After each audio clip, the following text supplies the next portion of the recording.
Nasapwan sa mag-asawa sa sagwa sa Ilapuluyan sa barangay Visayas, President Rojas kapis ang lapsag nga ini kahapon sang aga. Maluya nga naputo sa lampin kag wala pa mautod ang pusod sang 8 ka bulan nga baby girl sa nasapwan sa mag-asawa. Gilayon sila nga nagtawag sang rescue team agud madala sa ospital. Base sa investigasyon sa President Rojas PMP, hungod na ginbilin ang lapsag matapos na ginbun-ag. Wala pa sa matumod nga suspect ang otoridad kag nagapabilin sa ospital ang bata. Natumba siya ginamanihong ang motorsiklo si Gerald Fernandez, 28 anyos, sang laging Banwa East, Numancia, Aklan. Ginauso isang biktima ang dalan sang nabungguan sini ang isa ka ido.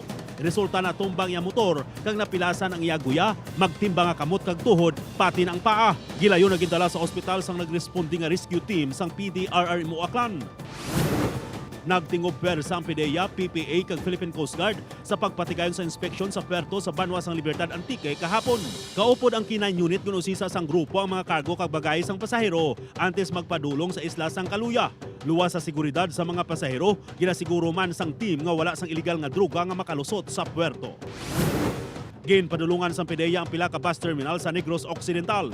Magluwas sa pagbulig bantay sa seguridad katuyuan man sang tropa nga masiguro nga hindi maggamit ang terminal sa pagpalusot sang supply sa illegal nga droga. Ilabi na kay pila ka semana nga dako nga supply sang droga nga na-recover sa isla sang Negros.